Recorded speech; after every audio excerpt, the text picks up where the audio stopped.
Okay, Chair, we're ready here, so if you want to give the countdown, that's great. Okay, great. We'll go. Okay. So 5, 4. Well, good afternoon and welcome to the Treasury Select Committee and our evidence session on the recent budget.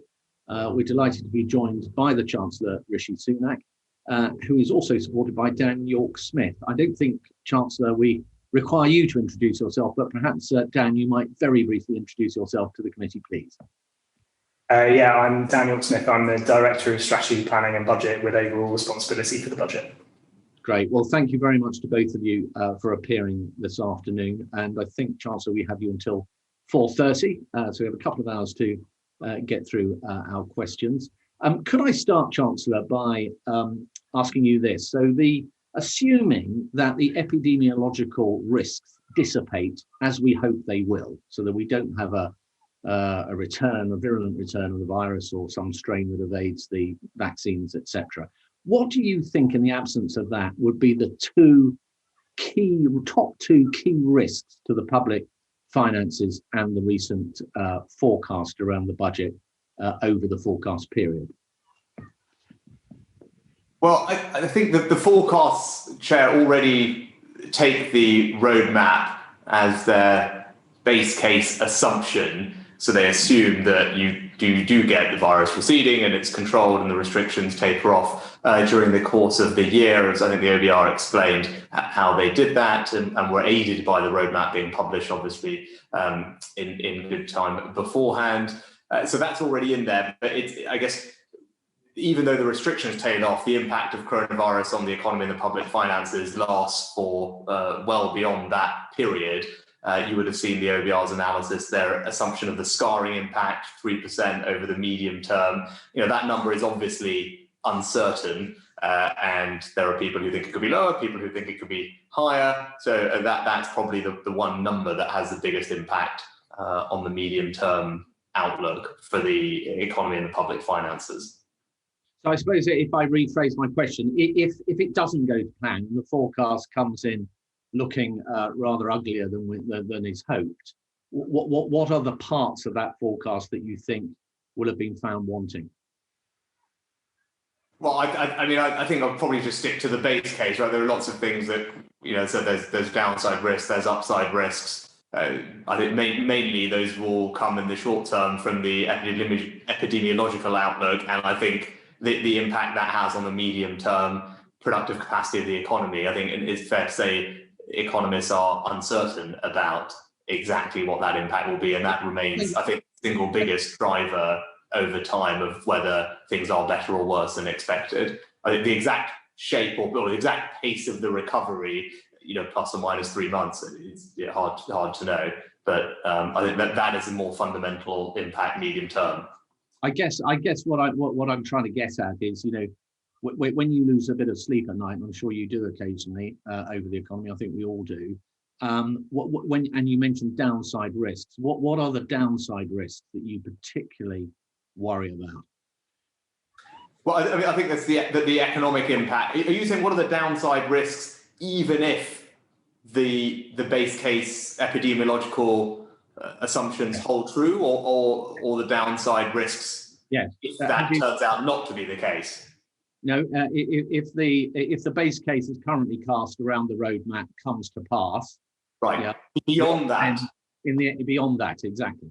Yeah. Well, I think the 3% assumption, even in the base case, there are respected economic commentators who think that could be worse. For example, the IMF being a notable one. So even if the roadmap comes to pass, but it turns out that the medium-term scarring impacts are worse than feared, then that would be of concern, because that is a very significant impact on the economy. And obviously, the exact path of the labour market is one that I'm constantly kept up at night by. Our ability, sadly, 750,000 people have already lost their jobs, and more are forecast to do so. That were a lot better than was forecast a year ago in the summer of last year. So in one sense, that's positive news. And again, this forecast talked about that and the improvements in the labour market forecast as a result of the interventions and other things. But fundamentally, that's a large number of people who are going to lose their jobs over the course of this pandemic, and minimising the number of those unemployed and finding them new opportunities as quickly as possible is the thing that keeps me up at night. And as I've spoken about, and as the OBR report highlighted, from a fiscal perspective, the public finances are much more sensitive to changes in interest rates and inflation than they were previously, and especially given that interest rates are or have been exceptionally low, they could rise to what would be still historically very low levels, and that would have a significant impact, as the OBR show, on public finances over the next few years.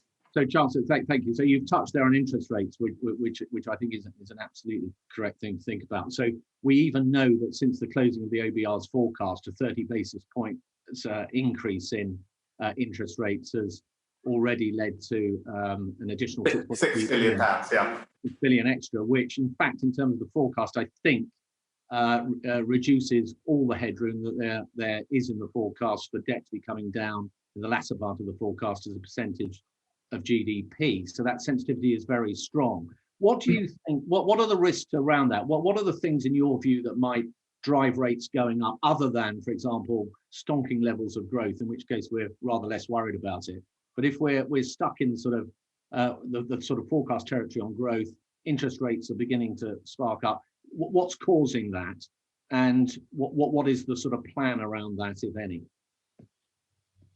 So I think my own investing career tells me to be probably not that, I guess, high confidence about macroeconomic forecasting with regard to what global bond investors will price credit at. But I think the point one would make is they are exceptionally low. And even though there are arguments for structurally lower interest rates, as articulated by people like Larry Summers, Jason Furman, Olivier Blanchard, and others, that was the case a while ago, and they could still return to those still very low levels off this low base. And that would just be a return to the new normal as opposed to a fundamental change. Obviously, if people's inflation expectations change, that is also a driver of interest rate expectations. And thankfully, because of our robust independent framework that we have, I think inflation expectations here remain well anchored, which is good.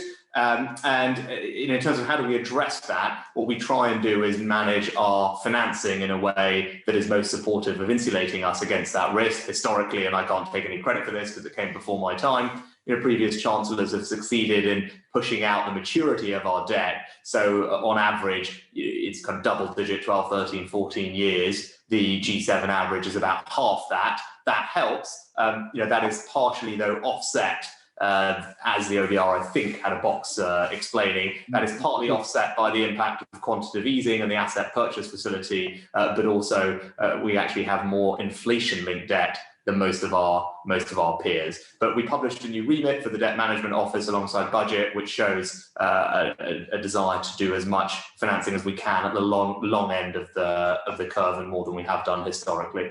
And just on that, we included some analysis in the Red Book on pages 26 and 27 about the potential implications of a shift in interest rates for inflation expectations and the debt interest burden, and mirrored by. Can I move on? Thank you for that. Sticking with inflation just for a moment. So we don't know how the supply side is going to respond exactly as we come out of this, with various uncertainties around that. Equally around the demand side, not least how people are going to engage with the economy now, and what's going to happen to all this enforced savings people have undertaken in the interim, and so on. What if a scenario emerges where inflationary pressures start to build under that scenario? In other words, demand is getting to be a bit too much, or perhaps stimulus is a little bit too low. What kind of tools and things? What is your thinking around that? Do you have at your disposal the kind of tools and levers you might be able to pull in a fairly nimble way to try and get that sort of emergence of the economy right in terms of trying to avoid inflationary pressures? Well, I think it probably wouldn't be right for me to speculate on hypothetical future policy, Chair, but with regard to inflation, obviously we have an independent Bank of England who have a remit to to manage price stability. They also have, in contrast to some other regimes when they were constructed, flexibility around how they interpret that to balance the various priorities that they have. But obviously that is first and foremost a job for our independent Bank of England. I was probably trying to draw you more into fiscal policy, but I take the point as to what you may not be able to say on that. Can I just touch on one final thing? If I was where you're sitting now, the answer to my initial question would have been, I'm very worried about how realistic the spending figures are in the forecast.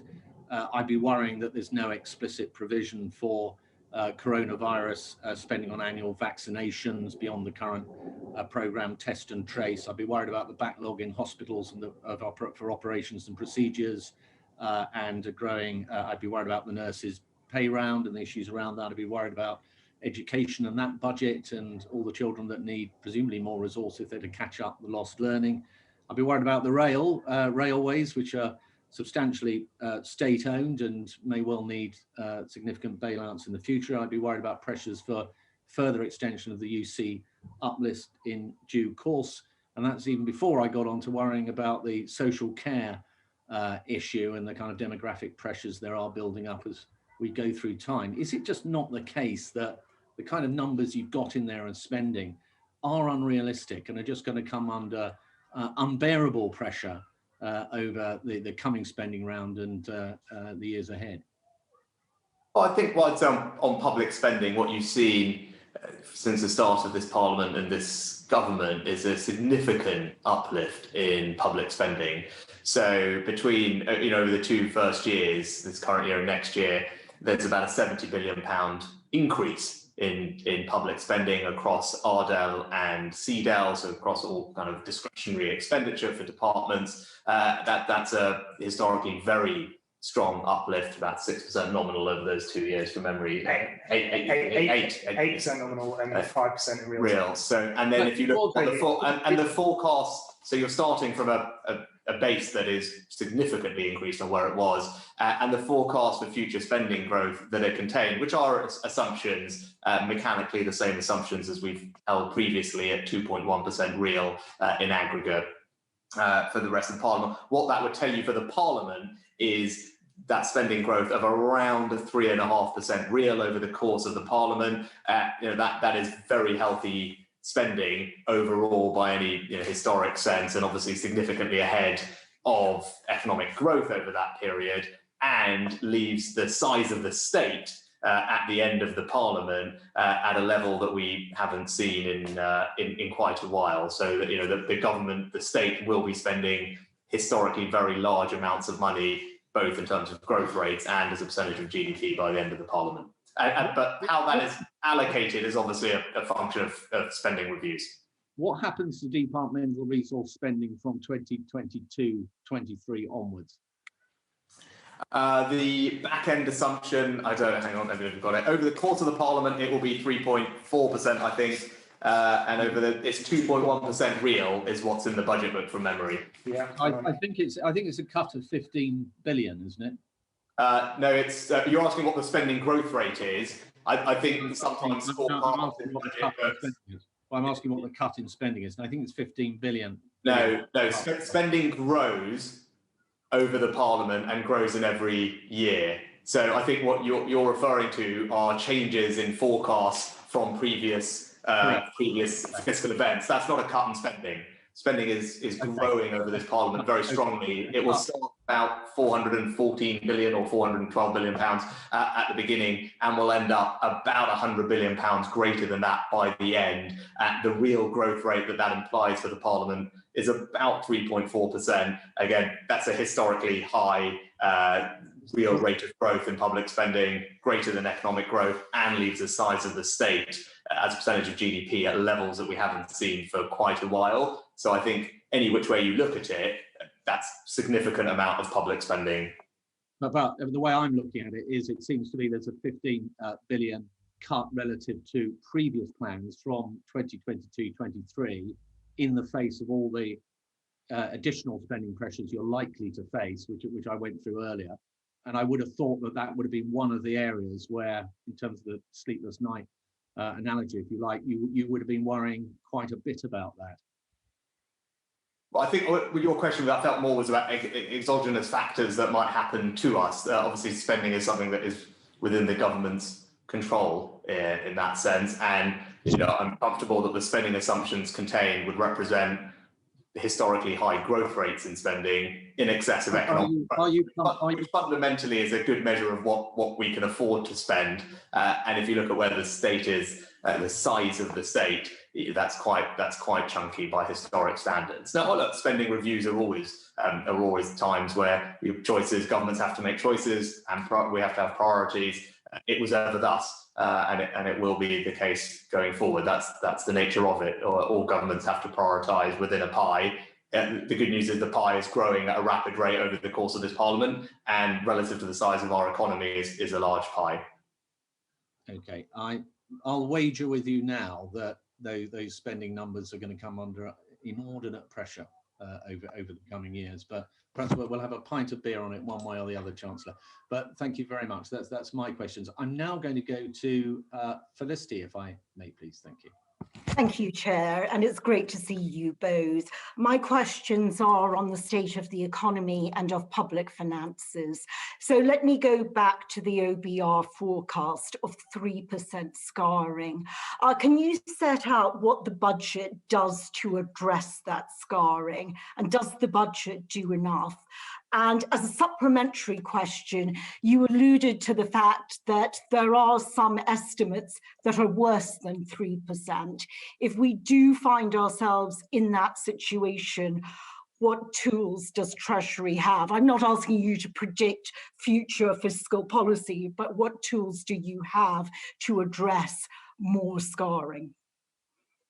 So, Felicity, this is the first part of your question. What does a budget do? The OBR made a decision not to change their medium-term view of scarring, and I think they explained that in the narrative, and I think they've probably talked to you about it. That was just a choice they made at this event, given the timetable. It's something they'll come back to. So they've just retained the assumption that they had at the beginning, I think. And look, some things have changed in one direction, some things have changed in another direction since then. I think it's a really uncertain number. So the Bank of England, I think, for example, think it could be less than that. I think 1.75% was the last assumption they have. The OBR the IMF have a range that is up to potentially 5 or 6%.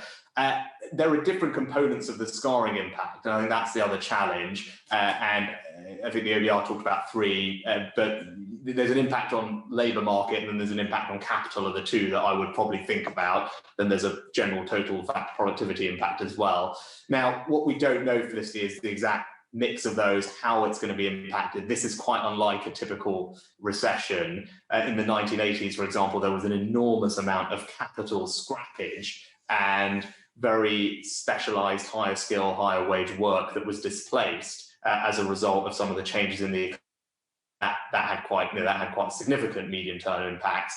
The nature of this shock is very different to that. The industries that are most affected are not capital intensive. You think about hospitality being an example, and the labour is of a different type, where it's probably much more easy for people to adjust and move professions. So those are arguments for why the scarring might be lower. I think what can we do? And what we can do is try and hold as much of the economy's productive capacity together as we can through the crisis. That's the best way to limit the long-term damage. So it's try and keep that unemployment number as low as possible, and also limit the amount of business insolvencies. That's what creates the scarring, is if we lose that productive capacity, the attachment of workers to firms, if those disappear, and that's what takes time to rebuild, and people, sometimes that doesn't happen, and that's what leads to the scarring impact. So all our interventions, notably furlough being an obvious example, but also the business support measures, attempt to do that. They help businesses get through a period of disruption, but still be there at the other end, and attach their labour force attached to those workplaces. That's the economic rationale for the policies. And if we can do that, when they reopen and then they bounce back to life as they were, then we've minimised the scarring in the long term. So that's been the thesis of our policies and the analysis underpinning them. But it is given the nature of this shock, I think it's fair to say no one has high precision on the exact degree of scarring there will be. Thank you. Let me just pick up on the Labour point. There has been talk that 600,000 people may have left London and that you may have seen a lot of immigrants return to their countries of origin. Do you think that is the case, and are you concerned about that? Yeah, obviously, I've just seen the articles that have been written by others. Obviously, there's nothing in our data as such that would allow us to make that to make that determination. But there is, I think, further work that the ONS are interested in doing, and it might be that they would like to use some of the data that we hold within Treasury and HMRC and others to help them do that. And that's the kind of active conversation that we're having. Now, we've clearly had an extended period of relatively low growth and productivity. You're obviously looking to address that, in particular with the super deduction. But are you concerned that if we accelerate the investment to now, then in 2 years' time, especially with higher corporation taxes, that may be a very difficult period if so much of the business investment has been accelerated? Well, Felicity, I think you have a choice in all of these situations. Is you do actively want to bring forward investment, right? And it's about minimising the scarring. The growth is slightly more valuable to us now when the economy really needs to close an output gap than it is in 2 years' time. So whether it's, for example, a stamp duty cut or the super deduction, they are policies that are designed to, ideally both bring forward economic activity, but also increase the amount of economic activity above what would otherwise have happened. And there's always going to be a mix of those two impacts in these policies. But it is a deliberate policy aim to bring forward investment. We need to drive an investment-led recovery. As we saw over the last year, consumption, it seems like we didn't know at the time, but consumption, it looks like, can and will spring back reasonably quickly once things are reopened, and you've seen all the commentary around excess savings in aggregate across the economy, and the OBR made an assumption about how much of that gets deployed. For example, on the investment side, we've had perennially a difficult time with raising capital investment. We know there is excess capital sitting on corporate bank balances as well. We want to unlock some of that, use that to help drive the recovery, which is why the super deduction and others are so helpful. Thank you. And do you think that 2 years before we go into the consolidation phase is the right period of time? Or do you think that the economy potentially needs more time for growth really to bed in? I think, well, we were trying to balance with significant capital investment. You need to have enough time that people can do the planning that is required to make those large investments. So often people have done things like this for a year. We felt 2 years struck the right balance between it needs to be long enough that people have the time they need to make the plans and do the investments of that nature, but not so long that it loses the impact you want of bringing forward activity and creating a sense of urgency around the attractive situation that is presented to companies.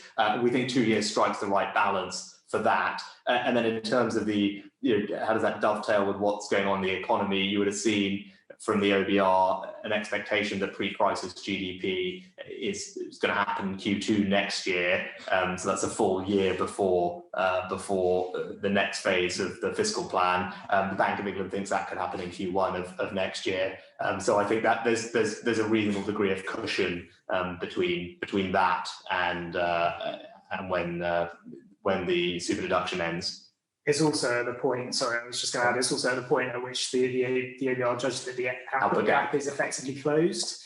And just on this point, it's also part of the reason for the generosity. So the last time we did a sort of widely available first year allowance in 2009, the super deduction is 5 times more generous at its peak and 10 times more generous in total. So it's a very big intervention also for that reason. Thank you. And let me just go back to your comment on household savings. I know it's estimated that almost as much as 180 billion could have been accumulated. Now, the OBR is forecasting that to be spent at a rate of 5% per year. Could you look to bring that spending forward to incentivize that? It's not something. It's not something we actively looked at for this budget. I think it's. I mean, you make an interesting point, and you're right about the OBR's assumption is that that's as it is, and we'll have a sense of that, I guess, actually once things are reopened, because we'll be able to measure what's happening with with consumption. So I think what we saw last time around, which was unclear because there was an enormous worry that actually when things reopened last year, that people wouldn't have the confidence to spend, even though they had the income to, and we saw consumer confidence numbers back then were very bad. I think there was more an argument to being worried about that then. I think this time around, both in the UK and internationally, we've seen that you do tend to get quite a strong consumption recovery automatically. And I think other forecasters, so I think the Bank of England is forecasting a quicker spending of the savings that people have accrued. And it's one of the things that the OBR have described as an upside risk for their forecast. So if people are more confident as the vaccine rollout continues successfully and things open up and they spend at a quicker rate, it could actually, there could be an even greater boost to growth later in this year. And I think in total, they already have increased significantly the level of GDP for this year as a result of the roadmap and the government's policies. So they're expecting it to be three quarters of a percent bigger over the spring and summer of this year after the policy measures than before. So there is already, the combination of government policy is quite supportive of consumption because it's about the confidence on the labour market side, as well as the reopening. I'm being told I've just got time for one more question, so let me make that on the public finances. So the OBR forecast does have debt to GDP coming off in the last few years. However, that's clearly subject to a lot of risks. I guess two questions. One is there a level of debt to GDP that you would think is just unacceptable? And clearly, we've got a big buyer of public debt at the moment in the Bank of England through quantitative easing. Are you concerned that if inflation does become an issue, then you do not have that quantitative easing and that effective buyer of gilts? Firstly, I can't comment on the QE and the conduct of monetary policy. So that's that. And your first question around debt levels, I'd say, look, we deliberately at this budget didn't think it was appropriate to set firm fiscal rules with precise targets and timeframes given the level of uncertainty. You're right, the forecasts as they are show debt very, very slightly coming off at the back end, but again, there's an enormous amount of uncertainty at the moment, so I wouldn't read too much into that. But I think it shows that the steps we've taken do put the public finances on a much more sustainable footing, subject to, obviously, as we've been talking about, the forecasting uncertainty. And I think it's harder to be precise about an absolute debt level. Obviously, you all know, there was a historic convention around the 90%, which was based on a Reinhardt and Rogoff study, and then clarify. I mean, that was written obviously at a time of slightly higher interest rates. I think focusing on affordability is important. I set out some principles in the budget speech that we think about, not borrowing for day-to-day spending, making sure that debt over time is on a falling trajectory, and having regard to the affordability of that debt given the sensitivity we have, and then using fiscal space as it exists for long-term productive capital investment. I think those are the principles that I think about rather than one absolute debt level. So hopefully that's helpful. Thank you. That's very helpful. Thank you. Thanks. Anthony, please. Thank you, Chair, and thank you, Chancellor, for your time today. My questions are on the fiscal side, really following up some of the questions that Felicity asked. When the government, after the financial crisis, needed to close the fiscal gap, it relied heavily on spending cuts, 80% spending cuts, 20% tax rises. The Office of Budget Responsibility told us that this time round, the last 2 years of your consolidation, it's 60% tax rises and 40% spending cuts, almost the mirror image of last time round. I'm just wondering, what is the economic rationale behind doing it that way and relying more on tax rises and spending cuts? Well, I think to go to the question before, and Anthony, it was making sure that we could deliver our commitments to invest strongly in public services, whether that is 50,000 more nurses, 20,000 more police officers, more hospitals, and to invest in infrastructure around the country to spread opportunity. Those were all important commitments, and we wanted to deliver on all of those, and that required the approach that we took.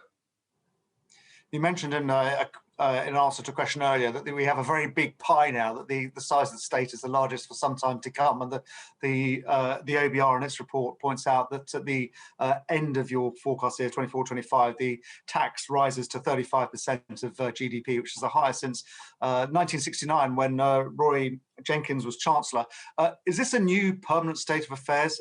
Should we get used to the idea that we've got a bigger state and bigger permanent level of higher taxation, or will it come down again?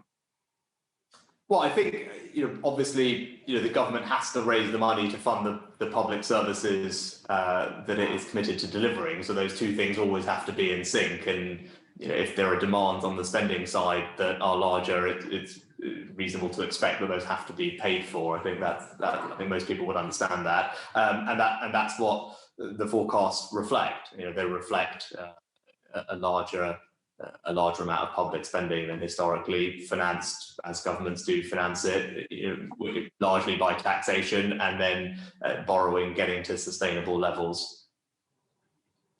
You mentioned your three fiscal principles that in your comments earlier, and also in your budget speech, to stabilise the debt, which I think you can say, tick, you're doing that in 2 years' time, and to not to borrow for day-to-day spending, which I think, by my assessment, I think you achieved that by the end of the cycle. And then obviously now is a good time to borrow for investment. So they're sound principles.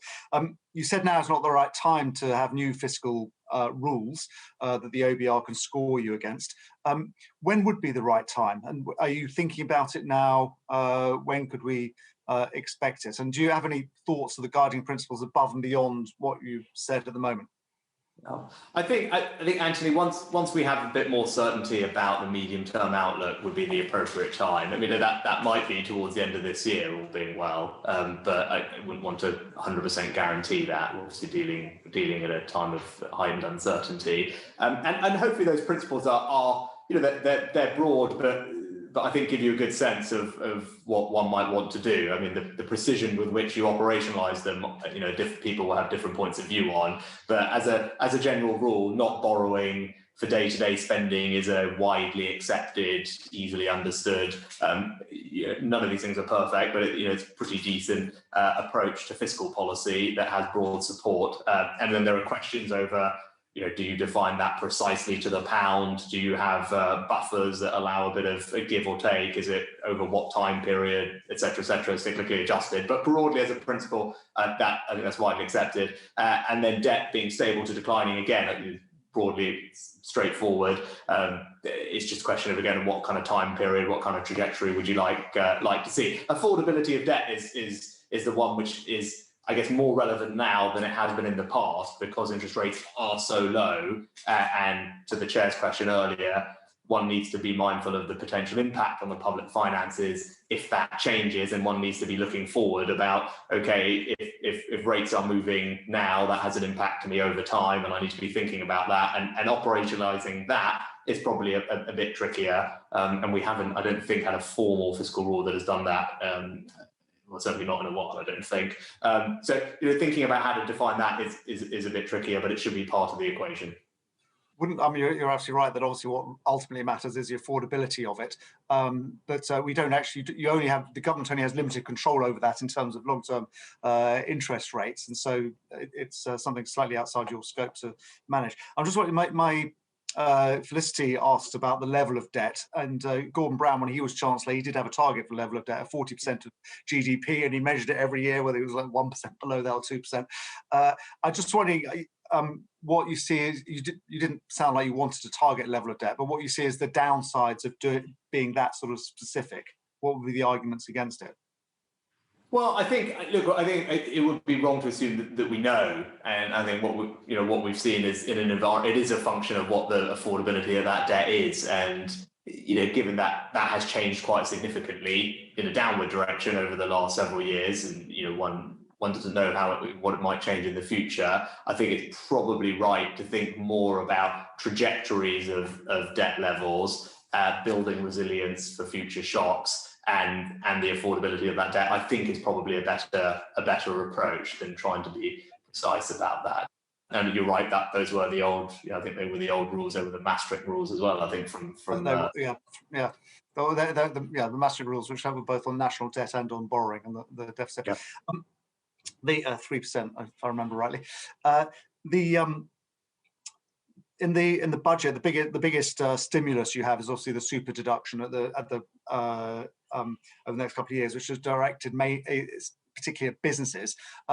You haven't done stimulus for consumers in the same way as before. I mean, you've obviously continued things like the VAT cuts and so on, but you don't have schemes like the Eat Out to Help Out. Was there a particular reason for thinking about stimulating business rather than stimulating consumption or balancing it? I mean, I think it goes to the conversation we're having with Felicity. I think we're probably now more have higher confidence that there will be consumption-led recovery even without intervention than we did before, because we've seen it now happen, and consumer confidence is at different levels, and there is a considerable amount of excess savings. So I think you can have more confidence that you don't need to intervene to do that, and there's actually probably a lot of pent-up desire. I think that investment is different, and investment has really suffered. It's down 20%.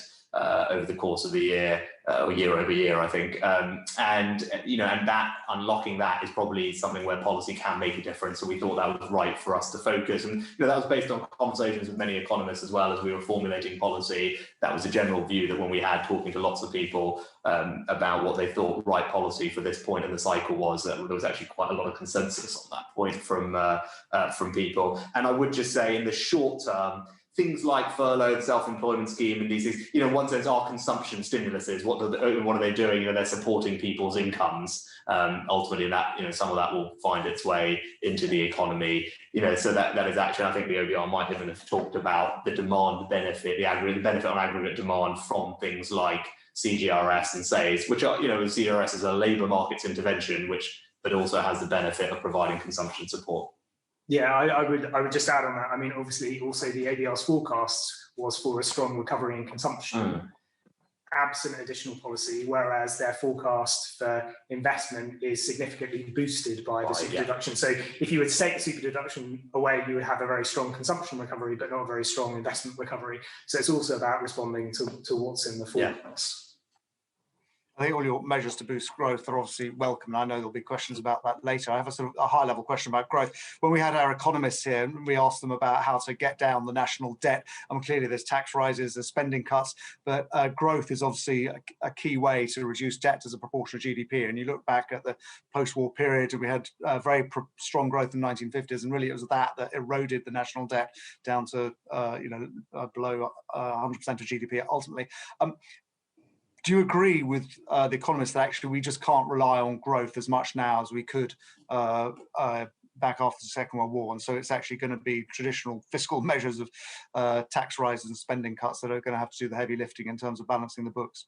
Yeah, I'd make a couple of observations actually. That period also was characterised by very high inflation as well as high real growth. And obviously, for debt dynamics, you can erode debt to GDP ratios with high inflation. I think you had evidence from people on this. I don't think that's. Everyone thought that was a bad idea to go for that. Yeah, so I don't think that we should. That there should be a kind of active policy desire to do that. And the flip side of the interest rates are low because structurally around the world, global real growth in developed economies is lower than it was. But I think the other thing is what the forecast already assumed for growth would rank it as, I think from memory, about, give or take, about the 8th highest in a 5-year growth period in 120 years of record. So what's already in the forecast is very punchy growth, right? And we still have the challenges we have with public finances, which is why we had to make some of the decisions we did. More growth is obviously good and helpful, and hopefully the interventions that we have put in place, can surprise us on the upside when it comes to future growth. And finally, last question, because I'm running out of time. As you said, at the end of the period, you've got the national debt stabilising and coming down slightly. Do you think you'll have room for fiscal relaxation towards the end of this period and future budgets? I think it's a bit early to be speculating. Yeah, a bit early to be speculating, Anthony. Okay, thank you very much for your time. Thank you. Thanks, Anthony. I'm going to go to Angela now, please. Very much, Chair. Afternoon, Chancellor. Good afternoon. Hi. Could you tell us why you've budgeted to spend less on public services post 2022 than you'd planned pre-pandemic?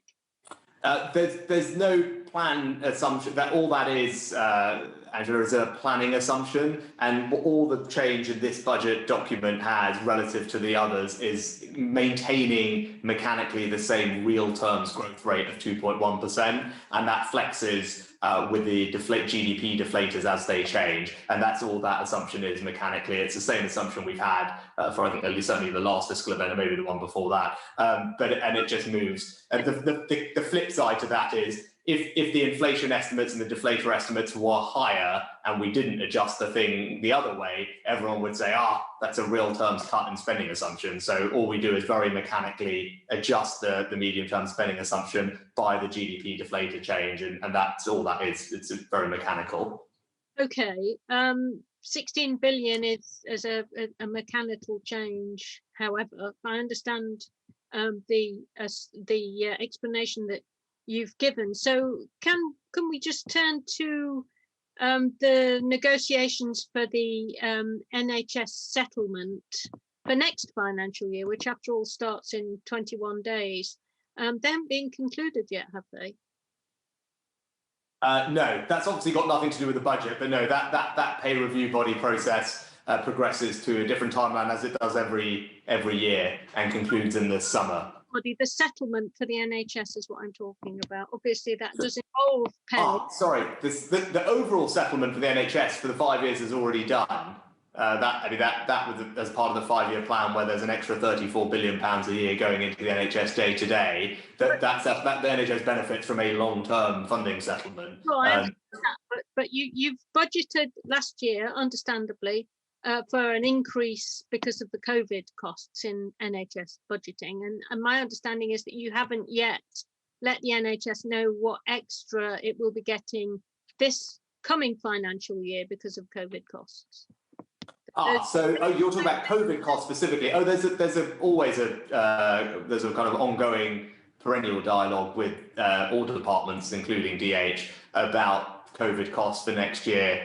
We've set aside £55 billion from memory at the spending review, bulk of which was allocated, a bulk of which was unallocated. And as things come up, the whole point was that we would work with departments because it was very uncertain. Yep. No one quite knew. So those conversations are going on all the time, not just with DH, but with all departments. I wouldn't obviously talk about those in public, but that happens all the time.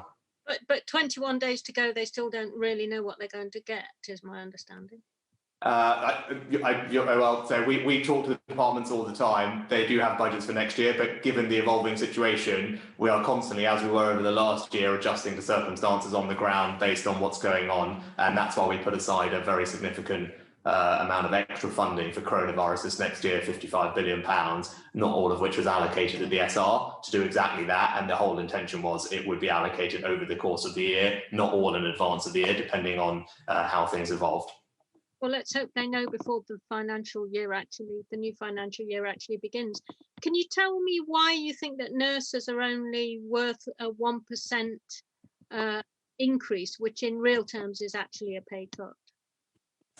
Again, that's part of a separate process, not to do with the budget, but there's a pay review body process, which the government participates in. What the Department of Health do is make a recommendation to that body based on affordability, and then the body will take that evidence into account as it looks at everything in the round and come back with a recommendation later on. As I said, towards that process concludes towards the summer. I guess the broader public sector. When I was a minister in large spending departments, obviously also a minister in the Treasury, I don't think a day went by when the Treasury weren't involved in discussions with the spending departments about issues like this. Are you saying you've had nothing to do with it at all and the 1% offer was a surprise? No, obviously it's one government, Angela, so in one sense it's all one government, it's government policy. But what I would say is I set out a broader approach to public sector pay back in November at the spending review, which took account of the circumstances we were facing economically, and as for a matter of fairness and also to protect people's jobs in the public sector, given what was going on in the private sector, we set out a targeted approach to public sector pay, which we thought was proportionate, fair and reasonable. What that did is ensure that those in the NHS would actually receive a pay rise next year.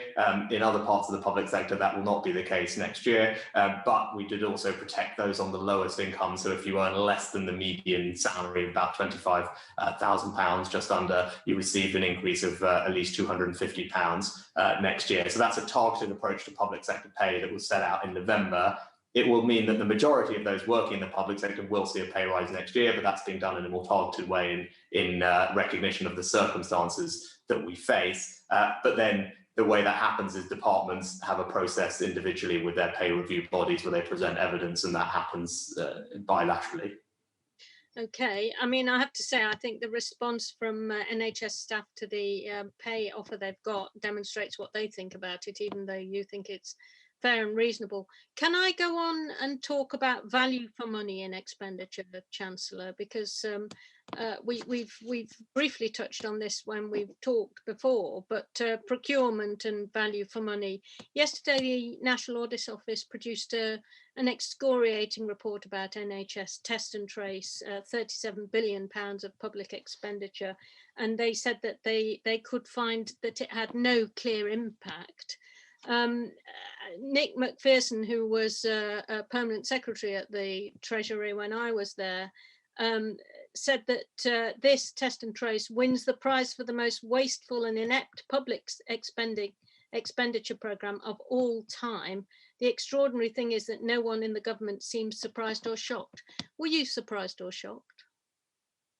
Well, I haven't seen the full report, Angela, but what I would say with regard to test and trace is, I think considering where we were at the beginning of this, when I think I remember it rightly, we could do 10,000 tests a day, and we obviously knew testing could be an enormous part of the toolkit in trying to suppress the spread of the virus. An enormous amount of investment rightly was put in to trying to increase the amount of testing and then contact tracing. And we're now able, I think in the last few days, 750,000 tests or more.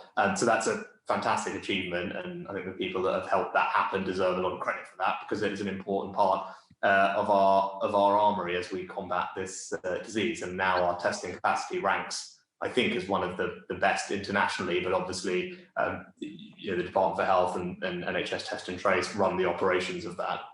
So you have no worries about value for money with respect to that 37 billion of public expenditure. Let's go on and talk about PPE procurement. When you were last before us, you said that the Chief Secretary would write to us in the new year regarding the spending control framework used throughout for procurement of PPE. We've seen again excoriating National Audit Office reports on waste that happened there, and we've just learned that £900 million of COVID-related contracts have been awarded to firms which have donated the Conservative Party, all without proper competition, much without transparency. Again, are you worried about this in any way? So, Angela, I can't obviously comment on the details of specific contracts because we're not the awarding department for PPE contracts. I know the Health Secretary is committed to publishing transparently the details of contracts, and I know all contracts go through, I think it's 8 specific tests, and that's the approach that has been taken in all these cases. So that's as much as I can probably say on that. We obviously exercise the usual managing public money control framework through the Treasury, which Dan can speak to, but I don't know if we have time. But obviously, given we were dealing with a pandemic, it was appropriate that we approached this with a degree of flexibility. Remember, everyone, remember the PPE conversations we were all having at the beginning of this, and again, what the track record is now, the vast majority of the PPE is actually manufactured domestically, I think, except for gloves, and billions of pieces of kit have been supplied across the country. That's good and important, and I think again the teams that have done that did extraordinarily well. But Dan, I don't know if you want to comment on the framework side of it. I mean, just in terms of the procurement rules, the pre-existing procurement rules allow for speedy contracts, speedy processes for procuring things where there is an emergency. and those were obviously used during the early phases of the pandemic last year in order to provide the PPE that was required on the front line. As the Chancellor said, every single procurement has an 8-point check about.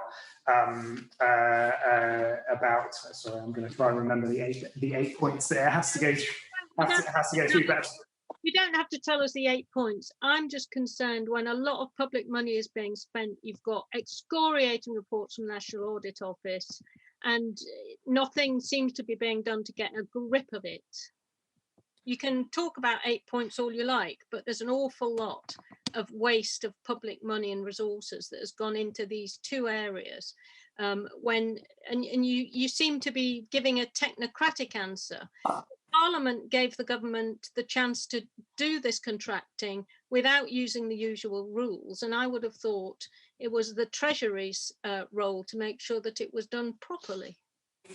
Angela, you make a very good point, right? Making sure that taxpayers' money is spent well is really important. It's important to me, it's important to the Treasury, it should be important to all of us. You're absolutely right to highlight that. Of course I take that seriously. And if there are lessons to learn for all of us as a result of this when we go through all the reports, of course we will learn them. But I think we have to just also, all I'd say is, whilst saying that, it's important to remember the context that we're operating at at the time. And vaccines is another area where we took a more flexible approach to how contracting is normally done to speed things up, to provide that flexibility to the vaccine task force, and that is, hopefully one of the small reasons that contributed to our ability to move quickly, build a vaccine portfolio. So that flexibility in the face of the pandemic, I think, is important. But you're right, we should be judicious about using it. It's not our money we're spending at the end of the day, and if there are lessons we can learn off, we go through these reports, and of course we will. That's very, very reasonable to ask.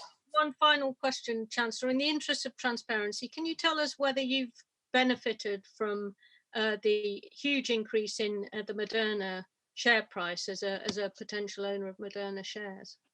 I think, Angela, all my register of interests have disclosed to the Cabinet Office in the normal way and are available transparently for anyone to see there. But they're not really transparent, are they? You could choose transparency to tell us whether you personally all my disclosures, Angela, are in accordance with the Cabinet Office guidelines and have been gone over rigorously and are published in the normal way. So you're not prepared to just add that extra bit of information for us today, whether you have benefited personally from the huge... I would, on all things, directly to my register of members' interests and all of the things that I provide to the Cabinet Office they have. And I think they've issued statements about this as well. I think that's as about opaque as it comes. Thank you, Chancellor. Okay, thank you very much, Angela. Going to Alison, please. Thank you, Chair. Chancellor, when you announced the Winter Economy Plan back in September, you said that as the economy reopens, it's fundamentally wrong to hold people in jobs that only exist inside the furlough. Do you still believe that? Yeah, longer term, it's appropriate that we help people find opportunities if the current job that they're in is not one that is likely to survive. And we talked before about scarring and the fact that there already are 1 million people, or close to 750,000 people, who have lost their jobs, with more forecasts to come. And I've always said we're not going to be able to save every single job through this crisis. That is a tragedy. So it's actually not in anyone's interest longer term to be out of the labour market for long periods of time, and that's the balance you've got to get right. You want to provide the support in the way that we have, but also provide opportunities for people to get new skills, and that's why we have a plan for jobs that provides employers with a very generous bonus for apprenticeships. We have new traineeships, we have the Kickstart scheme, we have lifetime skills guarantee. All of those things are in place to help those people who sadly their current job may not be there, and help them find something new to do. Thank you. And with regard to the Taxpayer Protection Task Force that you have announced in your budget of £100 million and 1,265 HMRC staff to combat fraud, why is it taking you so long to establish this?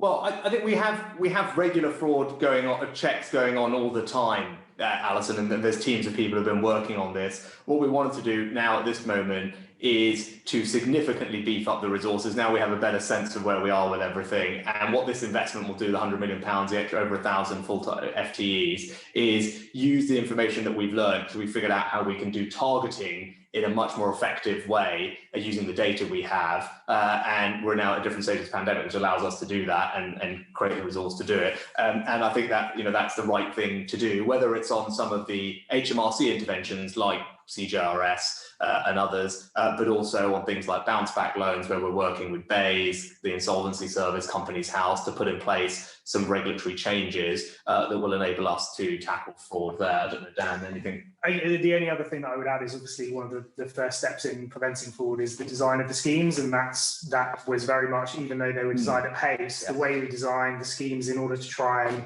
find data that we had to check whether a claim was legitimate, to remove opportunities for people to manipulate their affairs before a scheme came into effect, so they could sort of generate, they could make it appear that they qualified for something and so on. So that is the kind of the first step.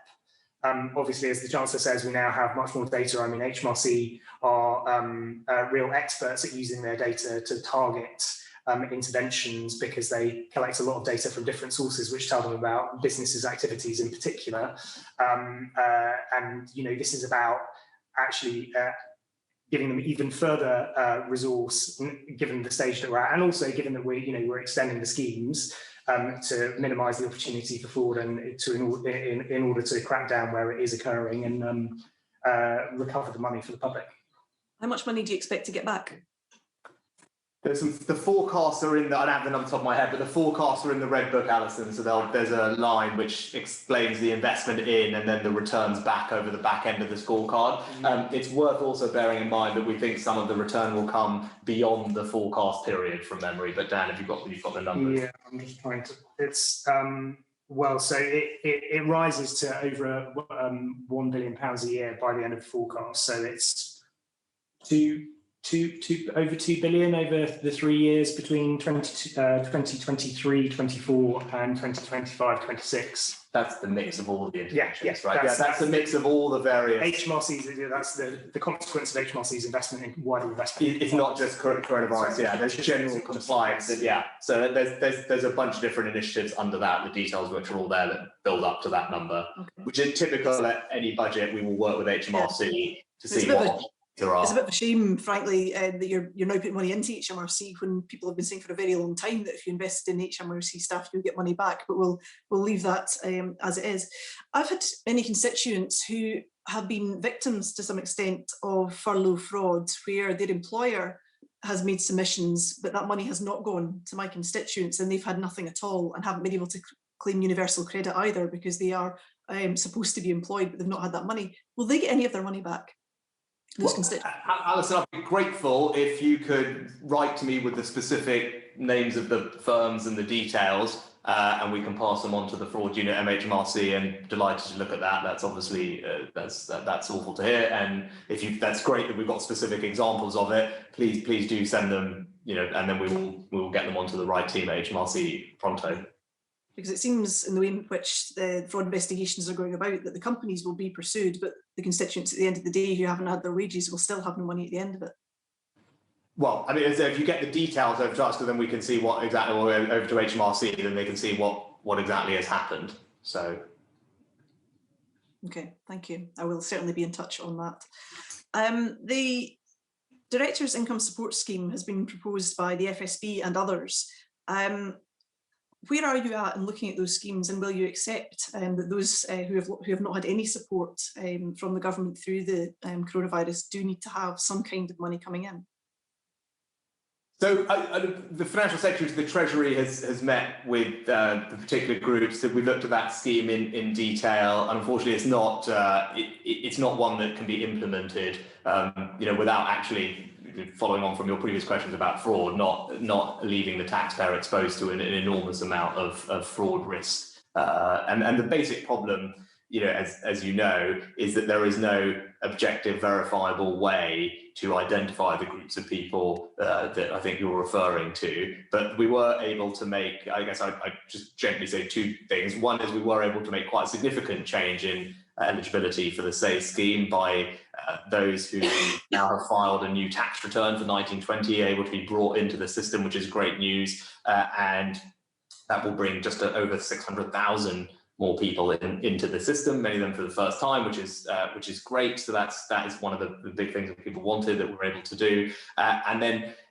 even though this one thing might not be working for people in a particular way, there are so many other things that we have also done during this crisis, which do provide support to people in different ways. And I think it is perfectly possible that one of those other things may be something that helps people, whether it's help through discretionary funding with their council tax bill, for example. 3.5 million people benefited from that, or indeed things like the mortgage holidays, which we negotiated with the banks to provide quite easy 6-month mortgage holidays for people as well. So there's lots of things in there, and I appreciate some people will feel that they haven't quite got the help they want in the way they want it, but there are the other things out there which hopefully will help too.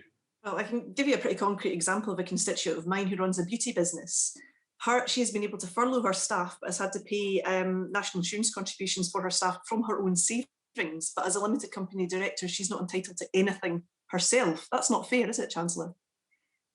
Well, if she's running a beauty company, I mean, that's a different situation, I won't know, but it's perfectly possible that she has premises, she'll have a business rates holiday, she would be receiving cash grants throughout this crisis. We included personal care very specifically in the more generous up to £18,000 grants for personal care, even though they're opening earlier, but they'll be with some restrictions which impact the business. So that's there for them. So I think there are other things that help. The bounce back loans may well have helped her, and she can, of course, furlough herself for her PAYE income, which she may well have during her thing. And as I said, there'll be other things more personally that she may have been able to receive help with.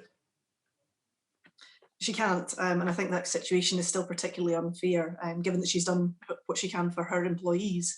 For the first CEAS grant, the HMRC's planning assumption was that fraud and error could range between 1% and 2%. What's your estimation for the Director's Income Support Scheme? I haven't got it to hand, but it will have been higher than 1% to 2% from memory. But I can go over it and get it back to you. And I don't know if you have. I don't. I mean, the thing that I recall is that of the people receiving dividend income, we estimated that only around a quarter of them would be classified as directors, and given that it would be the main, so there's the potential that 3/4 of the recipients of help through something targeting dividends would not actually be directors, and therefore it's not fraud, but it just shows the difficulty of actually. That's a different thing. Yeah, but well, it gives you a sense of the scale of the potential issue. I think Dan's absolutely right. But the problem is no one actually knows how many company owner managers there are in the UK, because there's no objective, verifiable definition of what that means. So no one actually has a number. Even people who are talking about it would say that we don't know. We roughly think there are 600,000, I think, from memory, give or take. Right, is a number that's out there. No one actually knows. The problem is, as Dan said, we received 3.3 million tax returns about dividends. So that just gives you a sense of how large the difference is. And there's no verifiable way to go from the 3.3 to the 600,000. So as Dan says, we've been talking rightly about taxpayer money and balancing, risk for the taxpayer and value for money. 3 in every £4 going out potentially is going to people who are not designed for it to benefit. And that's the challenge, and that's always the challenge we've had with this. But there are many inconsistencies in the scheme of people getting money who didn't necessarily need all of the support, and some people getting absolutely nothing at all. That doesn't seem to be a reason not to do it. Moving on to another barrier, a lack of data has been a barrier to the newly self-employed accessing CEAS, and we're all very glad in the committee that the newly self-employed are now eligible for grants going forward. But why is it that those who have now submitted their 1920 self-assessment can't get that retrospectively? Because that data still applies, does it not?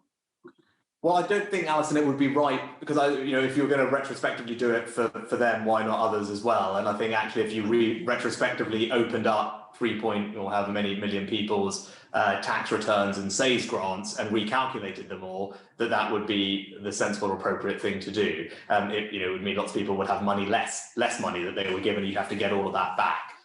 So I don't think that would be appropriate. I think the key ask from stakeholders was that it would work on a prospective basis. I think that was reasonable, and I'm delighted we've been able to do that, and it will benefit, as I said, over 600,000 people.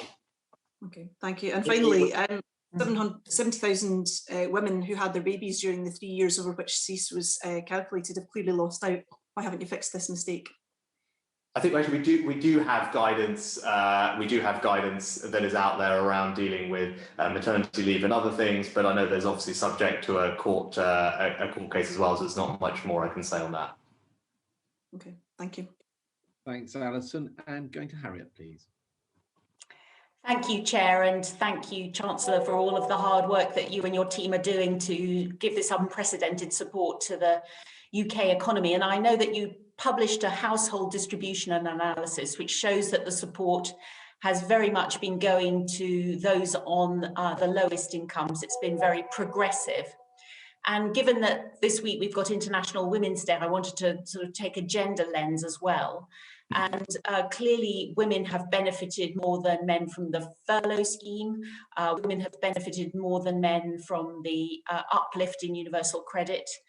They've seen a smaller hit overall to employment. And I just wondered whether the Treasury considered producing an equalities impact assessment this time with a focus on gender, age and ethnic minority status.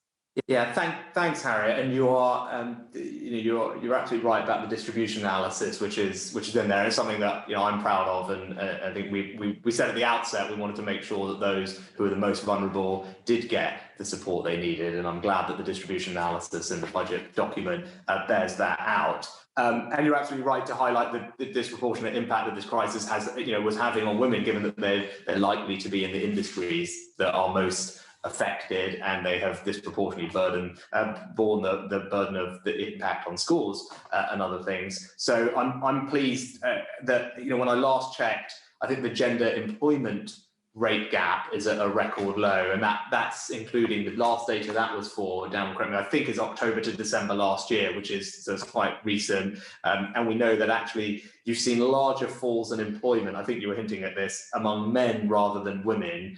So in that sense, even though they're disproportionately working in these sectors, we've been able to help protect. And the gender pay gap is, I think, at the lowest level it's been. And that's why I think our interventions on hospitality in particular are important for women, because they disproportionately work in that sector, and hopefully whether it's the VAT cut, things we did last summer or else, will all make a difference. But I don't know, Dan, in terms of what we publish and why, because I know we went around. On the impact analysis, I think that there's a significant analytical challenge here in that people live in households, and but a lot of these measures are about individuals, and so in order to construct something, particularly to construct this sort of analysis, for example, on along the lines of gender, you would have to make assumptions about how households share that income or the effect of the schemes, and ultimately that assumption would drive the outputs. And so it's a question of producing something meaningful. I mean, clearly when we're advising the Chancellor on policies, we take very seriously our obligations under the Equalities Act, which is to advise them on a particular equality impacts. But when it comes to producing the type of analysis which we produce by income decile, that issue of the assumption about how a household splits its income is totally determines the outcome, and therefore we just don't think it's that meaningful. And this is something that I think the IFS have said, this issue of the assumption makes it very difficult to produce accurate analysis. So this is under all circumstances then the Treasury will never be able to publish an equality impact assessment of the measures effectively.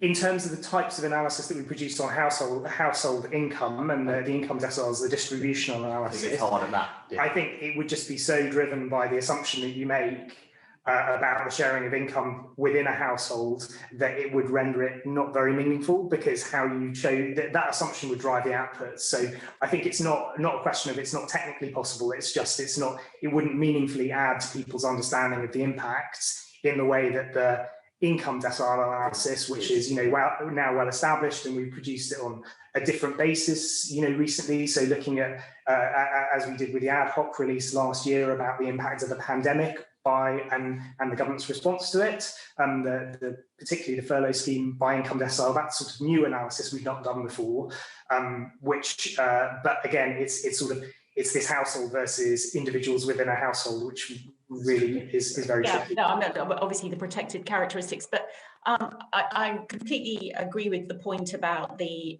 difference in terms of employment. There was a very good report out from the House of Commons Library this week in terms of the difference between men and women in employment over the last year. But there is one category where women are 1.5 times more likely to have lost work or quit over the last year, and that's for mothers versus fathers.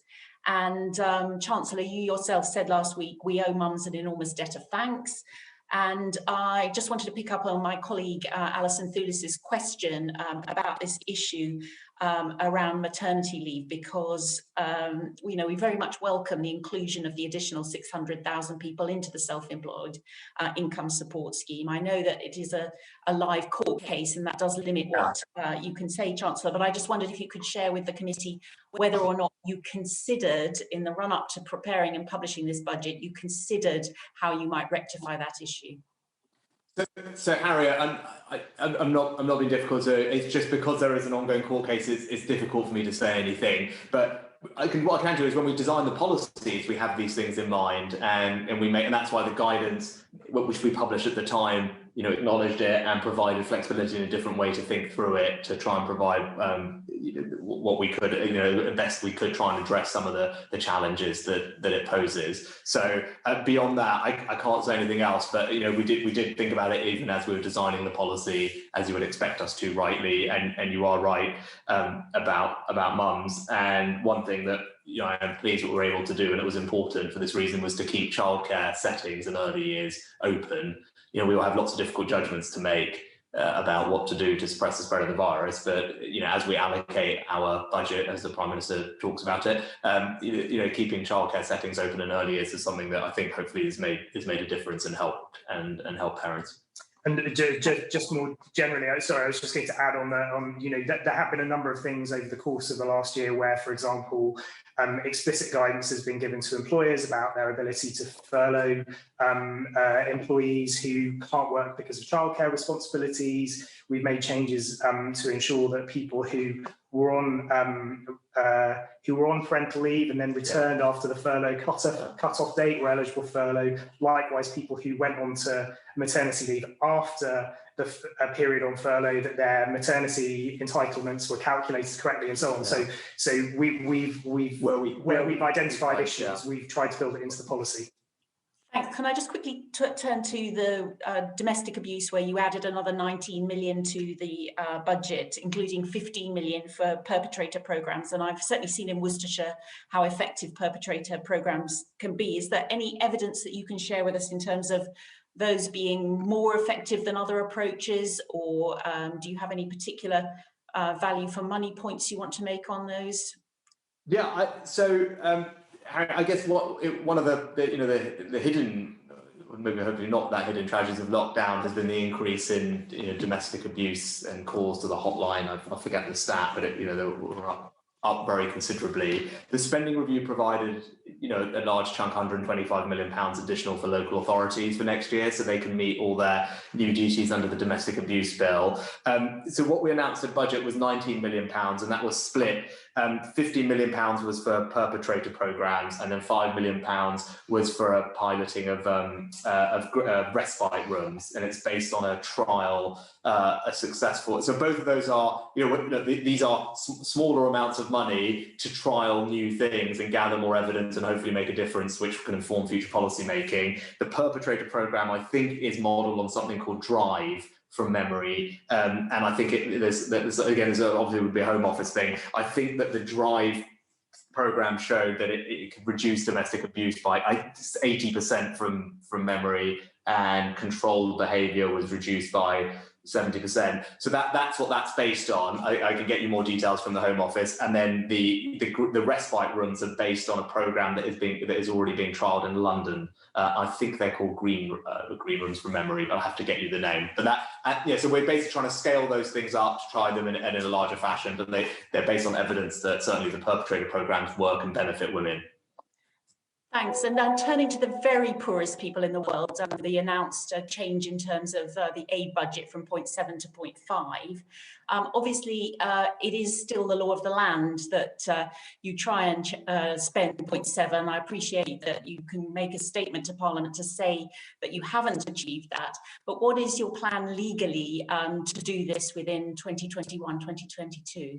Yeah, thanks, Harriet. I know it's an issue that you care passionately about, and I appreciate that. So the Foreign Secretary, obviously responsible for the department and for legislation in this regard, said, as I think one of my colleagues reiterated at Treasury questions the other day, and I would just refer you back to that, but what he said afterwards in the statement that he made was that he would set out legislative plans in due course, and I know that that's something he plans to do. So in due course means before the beginning of the next financial year, or are you planning to go into the next financial year knowing that you're going to break the law effectively? No, I think I obviously would not want to be ever breaking the law, Harriet. So I obviously, because he's responsible for the legislation, I couldn't give you anything more specific than what I've told you. But as he said right afterwards, and I think we reiterated the other day, that he will bring forward the appropriate legislation. But obviously, in all cases, we would want to be compliant with the law. Thank you. I'm out of time. Thanks, Harriet. Going to Julie, please. Thank you very much, Chair, and good afternoon, Chancellor. Good afternoon, Dan. Hi, Julie. Hi. I've got some questions on corporation tax, but before I turn to that, could I just ask you about the COVID grants, the emergency grants, which we've had reports that some businesses who are struggling have had difficulty accessing those from the council. Have you got an assessment of what problems they've been having and what the Treasury has been doing to make it easier and to get through that? Yeah, Julie, you're right. And I guess it mainly concerns the discretionary funding that councils have, which is obviously up to them. We had two grant schemes running over the past several months. One were the ones that were become more automatic types of businesses that were closed by restrictions, and they were monthly. And then separately, and we announced a top up to that in January, local councils have discretionary funding. Now, it's definitely the case that that money has not all gone out in aggregate. I can't remember, but it's less than 30%. It's far too small a number. So so the department responsible, I think BEIS rather than MHCLG, slightly oddly, but the ministers have spent a lot of time working with local authorities to try and see what we can do to speed that up. We are publishing the guidance imminently for the new restart grant. So that guidance is going to be published imminently. It might not be this week, but it hopefully is very shortly, in advance of those grants going out. And the money for that will go to local councils the week commencing the 5th of April, I think it is, for the up to £18,000 restart grants. And what we've said to councils is you won't get the top up, the new amount, the 400 million plus of discretionary funding, until you've already spent the stuff you've already got, to encourage them to get that out the door, get it to businesses. You're absolutely right. We kind of send it away from here to councils, but they're the ones that have to do it. And look, in their defence, I think if you had them here, what they would say is, you know what, this government's been, they've got too many grant schemes. They're all a bit different. And and that slowed things down, and fair enough, that might well have been the case, right? Because we've iterated these things a couple of times. So to the extent that is partly our fault, that's so be it. That's why, in particular, when we did the new ones, we wanted to do them as a one-off grant, restart grant. It was much easier for councils to do that and get it out the door quickly. So that hopefully will help as well. Thank you. That's very helpful. Thank you. So turning to corporation tax, Chancellor, as we know, you have increased the corporation tax from the 1st of April 2023 to 25%. Did you assess the dangers to businesses and the economy of increasing it all in one go rather than taking a phased approach? Yes, so Julie, we went through all of that. What we wanted to do was a couple of things. One is make sure that we still had an internationally competitive rate, and this was still a pro-business place, and I'm confident that that is the case. And also we wanted to make sure that the timing of the rate increase was one that would be supportive of our recovery in the short term. And I think we've achieved both of those things. I think the third thing I'd add is certainty. And businesses wanted, and they told us very clearly what they wanted was certainty. They didn't want something hanging over them, not knowing what. That certainty is helpful to businesses, so we wanted to deliver that, and I think that's been welcomed. Corporation tax is ultimately a tax on profits, so it's only by definition those businesses that are doing well that pay it, and we think it was easier to do it in one go. We do have the very generous super deduction between now and then, and businesses have the certainty of knowing that they can plan now, and we still have a rate that I believe will keep us as a competitive economy. If you think of corporation tax as our shop window to the world, though, do you think it's going to be a disincentive to direct investment from abroad? So what I'd say is, and I thought there's an interesting report from PwC out today where they survey all their managers, and I think the chap who ran that made a comment about this. Like, if you think about that shop window of our attractiveness to business, I mean, you're absolutely right to think about it like that. I think about it like that as well. What I'd say is corporation tax is not the whole shop window. Corporation tax is just one of the things in the shop window, and there are lots of other things in the shop window as well that are going to entice people to come through the door. And I think even with the higher rate, it's still on the OECD way that they look at them.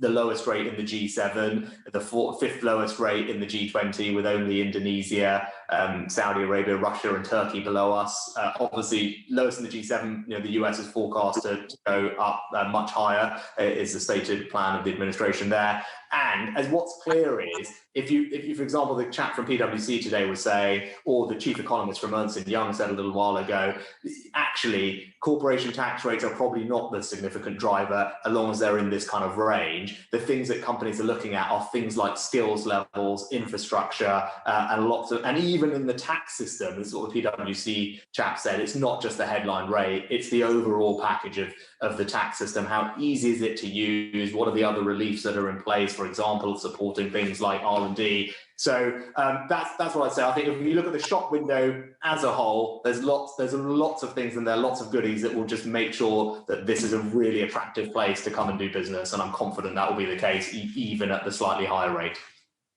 Thank you. So obviously we can need growth. That's kind of a given. But so you've made an assessment that the harm to growth from increasing corporation tax in the way you have is less than doing another way, using VAT, for example, income tax. Well, I mean, obviously the forecasts are what they are. So you'll see the forecasts, and they obviously the OBR they make all their assumptions about the impact that the things that we do have on the economy. So that's taken into account. With VAT and I think you said income tax. Obviously, we had a manifesto commitment not to raise the rates of VAT or income tax and national insurance, and I wanted to honour those commitments, and so that's why obviously we have looked elsewhere. Thank you. And just turning to the super deduction, what assessment have you made of the types of businesses that will benefit from the super deduction?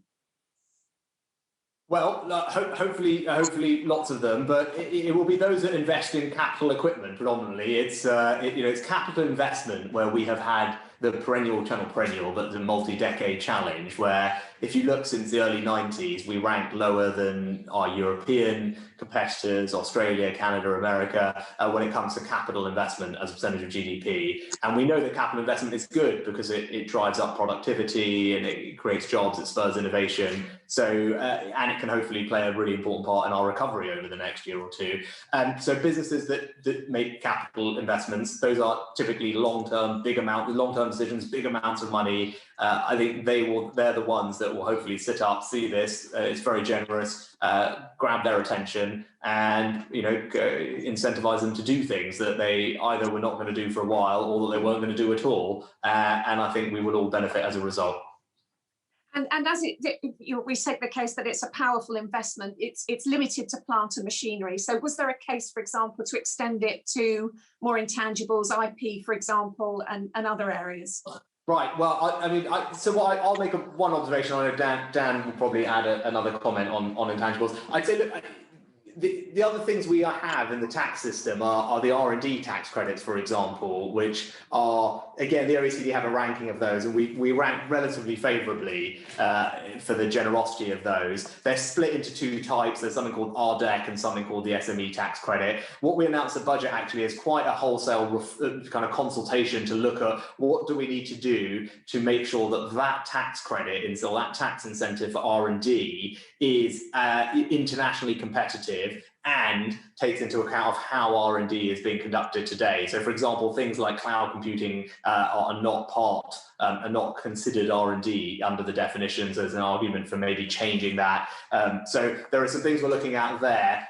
Last budget last year, I improved the generosity of that of the RDEC limit as well. So we just did that at last budget, made that more generous. But Dan, do you want to add on the intangibles? Anything else? Yeah, I suppose the other thing that I would add on intangibles is so where you create an intangible, it tends to be a revenue cost. So you're already able to write off the full cost of the staff that are working on the brand of your company or generating the goodwill that your company has, or the intellectual property where it's non-R&D. R&D, as the Chancellor said, we already give more than 100% relief for smaller businesses and then have the RDEC for bigger businesses. So if you're a larger business that is creating intangible assets, you're probably able to deduct 100% of the cost already. Whereas for capital allowances, without the super deduction for shorter life assets, for typical assets that you would write off over a sort of 10, 15-year period, you would get 16% of the cost in the year that you made the investment, and then a 16% writing down allowance. And for longer life investments, so things which last for a long period or are part of the fabric of the building, like cabling or lifts, those things you would get 6%. Whereas under the super deduction, we're changing the balance in the short term, where you'll get 130% for the sort of normal life assets, and then 50% for the long life assets. So in a sense, because of the nature of the expenditure which generates the intangible assets, the tax system is naturally generous to it anyway. That's great. Thank you very much. I'm told I'm out of time. Thank you so much. Thank you, Julie. And going to Siobhan, please. Thank you, Chair. I'd just like to ask the Chancellor, would you agree with me that we have a housing crisis in the UK? Well, I think what we do have is a challenge for particularly young people to buy their own home. It's been a challenge that we've seen for a long time, and which is why we're doing a lot to try and improve that situation, whether it's planning reforms, investment into housing, stamp duty holiday temporarily, or the new mortgage guarantee. Yeah. Chancellor, there are 1.15 million families on social housing waiting lists. There are 120,240 children living in temporary accommodation, and 9% of the social rented sector is classed as overcrowded, with the Health Foundation concluding that overcrowded housing may have contributed to increased deaths during the pandemic. How does your budget help any of these families? So I'd say probably the budget is primarily designed to deal with tax policy and economic policy, or not all other aspects of public spending and social policy. Now, we deal with some of that at spending review, and so at spending review in November, I think it was then we announced the Affordable Homes Programme for the next few years, which from memory is just over £12 billion. I want to say over 200,000 new homes, but that I haven't got the number in my head. And that's an uplift a significant uplift on where the programme that it is replacing. So that's probably the social housing intervention, but that's part of spending review. Obviously, budgets were primarily for tax and economic policy. Although, Charles, could I just add that obviously in the last budget, there was the increase in the local housing allowance to the 30th percentile, which has been maintained in cash terms for this budget, which is worth about £600 for 1.5 million households, and for the 500,000 households in the areas of the highest demand, it's worth £1,200. Mrs. B in my constituency lives with her 4 children, 11, 7, 3 and 2, in a 1-bedroom Clarion Housing Association flat. She is in Band C on the housing register, but there are 129 families with more points than her. Given the council had just 17 3-bedroom properties in the last 10 months, it will take an extraordinary 7 years until she is housed. By then, her children will be 18, 14, 10 and 9. What hopes was there in the budget for Mrs. B and her family? Sorry, Siobhan, maybe if you write me with the specific details, it sounds like it's more constituency casework. I'll happily pick it up with the housing department or her council if that's the appropriate thing. But obviously the details of that particular situation is one that we can deal with like that. I think it's probably best on that one. My use of this lady's situation is to illustrate the intensity and difficulties of the problem that do not appear to be considered in your budget or world view. And these are real people with real children living in desperate situations made worse by the pandemic and lockdown. Can you imagine living in a 1-bedroom flat with 4 children and for it to be without end? So, sure, that's what I said, why we've actually increased the investment that's going into social housing through the Affordable Homes Programme, which at over £12 billion will be significantly larger than it has been in the past, and will provide hundreds of thousands of better quality homes for people. But that was done in the spending review. I don't have the particular details for your constituents' case. Obviously, budgets can't deal with every aspect of every policy that government does. They're predominantly for tax, fiscal and economic policy, and that is why it's just that the spending review would ordinarily deal with social housing investment. And I'm, as I said, pleased to say that the Affordable Homes Programme shows a very strong commitment from the government into improving the quality and the provision of social housing. And as Dan says, the decisions we've made on the local housing allowance, which cost about £1 billion a year, mean that 1.5 million of the most vulnerable families in this country will receive on average over £600 to help them with rental payments. And additionally, next year, another £670 million for about 3 million families to help with their council tax bills of about £150 each. So we are making investments to help people with the quality of their homes. We're helping people with the affordability of those homes, and those are the right things to do. And we're also helping people get on the housing ladder as well. 1 in 10 adults in this country owns a second home, while 4 in 10 don't own their first. How does the stamp duty holiday help to address that balance? Well, the stamp duty holiday provides obviously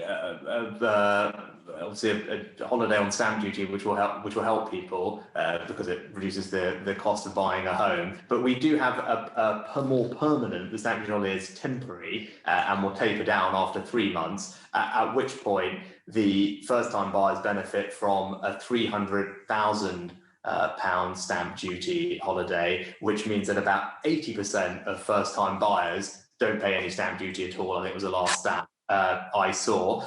So that is a permanent stamp duty policy in place for first-time buyers, which is very helpful. Second home buyers obviously pay a 3% surcharge when they buy a home, and that remains during the current stamp duty holiday. So there's a surcharge for second home buyers, and the new mortgage guarantee. We know from history, when we last implemented something similar after the last crisis, that 80% of the beneficiaries of that mortgage guarantee were first-time buyers. So that, I think, is good evidence that it is benefiting those who are getting on the housing ladder disproportionately to other home movers. As you know, the proportion of first-time buyers is going down every year, and the number of young people in a position to buy is reducing every year. Prior to the stamp duty holiday, the banks were lending 95% mortgages, which disappeared after the introduction of the holiday. So really, Chancellor, you are stepping in to bail out the banks rather than first-time buyers. No, I don't think that's right. I think you saw the same in the crisis last time. This tends to be what happens in a situation like this, that lending at that end, you saw that last time around, the products are removed as banks are prioritising and reacting to economic circumstances, which is why I think this intervention is a good one and will make a difference. We know, as I said, from previous times we've done it, it helped 100,000 people buy a home last time. The average value of a home that was bought under the scheme last time around was about £160,000 compared to the average price of a home at that time, which was more like 225. As I said, 80% first-time buyers. So it's a policy that feels like it is quite well targeted at helping people get on the housing ladder. We've done it this time around at 95% because what you saw is products have returned at lower LTVs above kind of 85 and 90, whereas previously in the last crisis they didn't. So the guarantee started lower. There isn't the need for the guarantee at those lower levels now. So we've targeted it at the place where it can make the most difference. And I'm pleased that we work well with the banks on this, and it will be up and running in the middle of, or by the end of April, so in a few weeks' time, which is great news. So I think this will make a difference and help people. So do you feel that the stamp duty holiday was well targeted, given that it's overwhelmingly benefited second-time property owners and landlords rather than first-time buyers? I'm not sure that it has overwhelmingly benefited those groups. It's universal, and second home buyers have to pay an additional 3% surcharge. And remember, the motivation for the stamp duty holiday was predominantly to support the 500,000 people who are employed in and around the housing sector. And because of what had happened with lockdowns and the impact on that industry, which is quite an important part of our economy, this was a way to generate activity in that sector and to support all those jobs.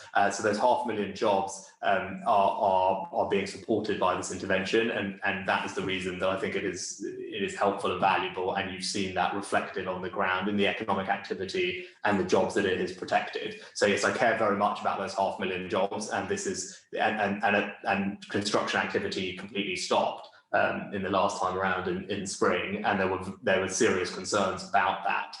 So this intervention, I think, has changed the mood on that, and as you see, there's strong activity in the housing market, which is protecting those 500,000 jobs, which is an important thing. And if I could just add, there's also some evidence from an academic assessment of the stamp duty holiday introduced in 2008 during the financial crisis that indicated that when people move home, they typically spend around 5% of the value of the home in the period after the home move. So in terms of the kind of wider economic benefits of property transactions, there is some evidence from the last time there was such a holiday. Yeah, my challenge to you is that if money is scarce, you should spend it where it gets most benefit to most people, to young people trying to get their first step on the property market, and to the families I see that are hugely overcrowded, who are never, ever going to get a home that is large enough for their family. But thank you, Chair. Thank you very much, Siobhan. And going now to Rushanara, please. Good afternoon. So before I go on to climate change and financing net zero, I had a couple of quickfire questions following up from colleagues. Chancellor, in response to Angela Eagle's questions on the NHS, you mentioned that there's about £55 billion set aside. You promised that you would provide the NHS whatever they needed. They are saying that they're going to have to make about £8 billion worth of cuts within weeks if they don't get that money. Can you tell us if £8 billion will be made available to them at the beginning of the next financial year, yes or no? So what I wouldn't do is comment in public about conversations that we have inside with departments to figure out exact funding requirements for next year. What I can tell you is we are providing the NHS with an enormous amount of extra resources. I don't know, Dan, if you've got the breakdown of how much we've already provided, but just at budget, we announced another £1.6 billion for the NHS for the vaccine rollout, for example. And obviously we have provided tens of billions of pounds of additional funding both over last year and this. And I think we had I want to say it's 112 billion, but I will check. We'll check. So, but with regard to funding for next year, whether that's with the Department of Health, Ministry for Housing, Community, Local Government, or others, we have those conversations all the time to make sure that we can get funding to where it's needed. So I think they'll want to know. I mean, the Red Book sets out that there's a £7 to £8 billion in the first half of 2021-22. So I think we'll all want to be assured that you'll be able to do whatever it takes to help them, so that they're not having to make cuts. Can we have that assurance at least? As I said, I wouldn't comment on individual department conversations, but I think £407 billion of financial support for the country over last year and this year, I think would demonstrate that we are doing an enormous amount to support public services, businesses, and people through this crisis, and it stands as a very comprehensive and very significant amount of support. So we're not going to get specifics, but I hope you manage to resolve this issue, because it's 8 billion is a lot of money, and that will mean cuts if it's not resolved. On gender, in relation to the question my colleague Harriet asked you, the extra 19 million that's been provided to women's refuges is obviously very welcome, but Women's Aid has identified that they need 393 million. As we speak, our colleagues are speaking in the International Women's Day debate. We had International Women's Day on Monday. My colleague Jess Phillips is reading out the names of women who've been killed in the last year. And each year she has the grim task of doing that.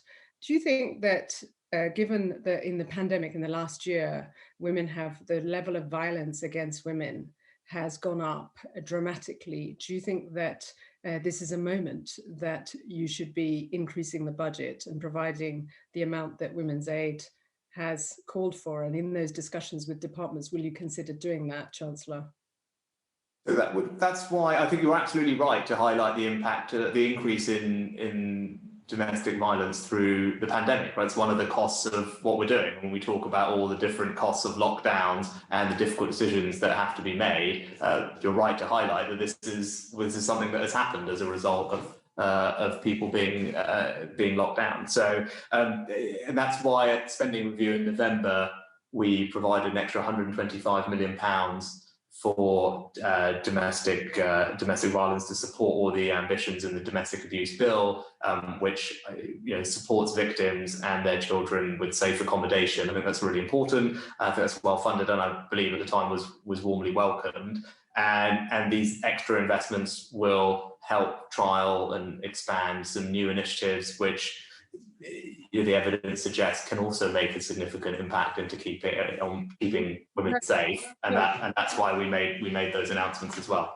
Chancellor, you've heard we had a session yesterday. You've heard from Harriet about the impact on women. We've been hit very hard in this pandemic, and I've specifically highlighted the plight of women who need to be in refuges, and the supply is not as great as the need.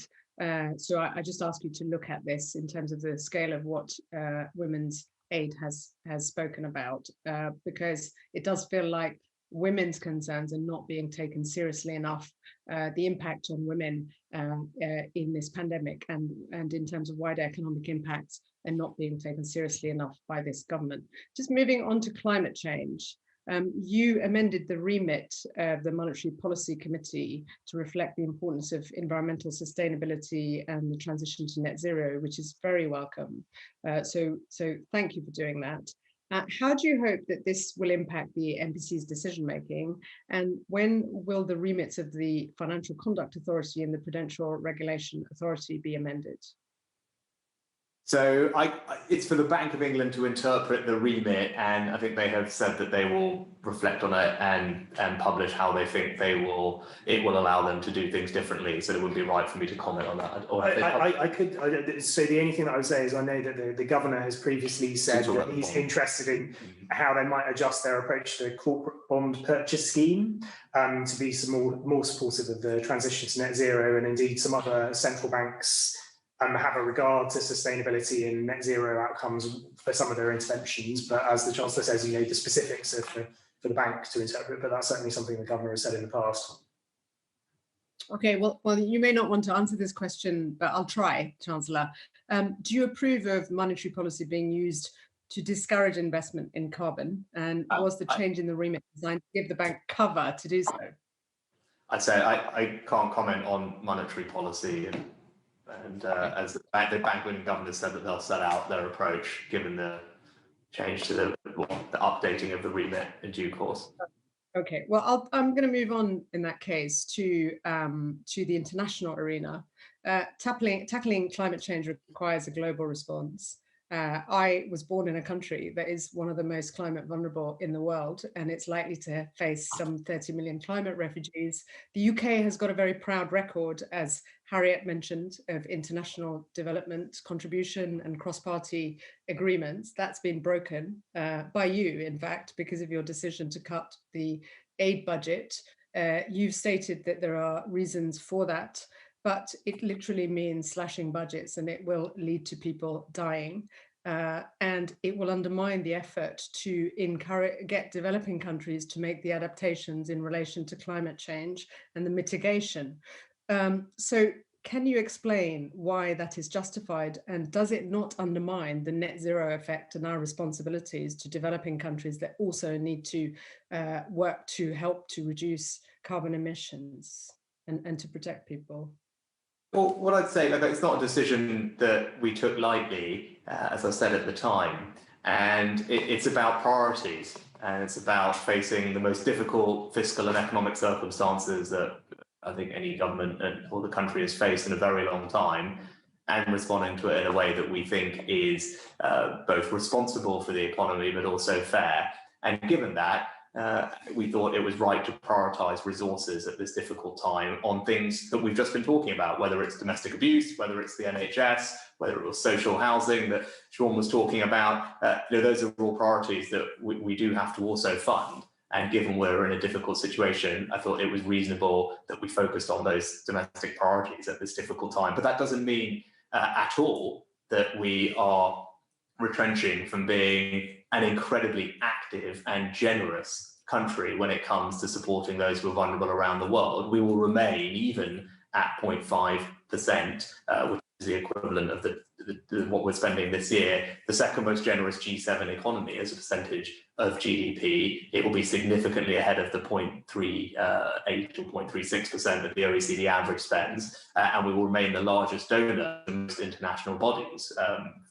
So whether it's things at the IMF, the World Bank, COVAX for vaccines and other things, and none of that takes into account the other things we do that are not included in the aid budget. For example, the peacekeeping operations that we conduct or the help we provide for asylum. But with regard to climate in particular, what the Foreign Secretary reiterated in his statement was that we remain committed to the same targets that we had before on international climate finance. I haven't got the numbers in my head, but I think it's a doubling of funding, and that is protected and remains an important part of what we will do to help. I just met Secretary Kerry this week to discuss that, which is a very positive meeting, and actually we are a leader we're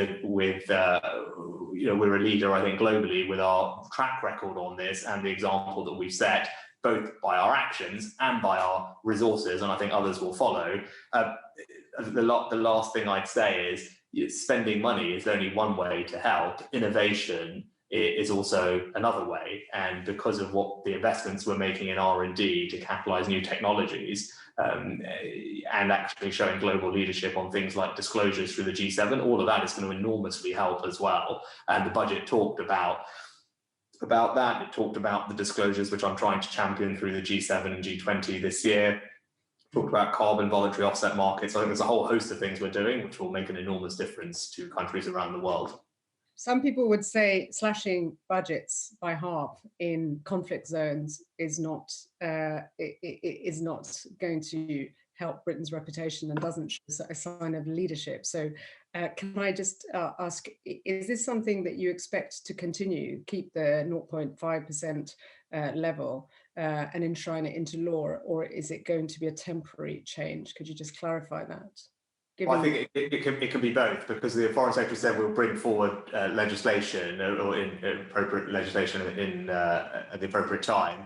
But we have also said it will be temporary, and that when the circumstances allow, we would aim to return back to the 0.7. But I think when you're talking about climate finance, this is just one of the many things we do in terms of getting funding into developing countries to help them tackle the challenges of climate change. Creating a high quality carbon offset market in the UK would also help do that. And what that will essentially do is unlock billions of private capital in developed worlds, and a well-functioning high quality market can channel that to other countries and help them do what they need to do as well. So, that's another way for us to show leadership, which will make a difference. And Clara First, who used to run the LSE, I'm delighted she's agreed to chair our working group on that, with an ambition that we make this the global leader for carbon offset trading, and that will unlock the capital that you rightly identify as needed.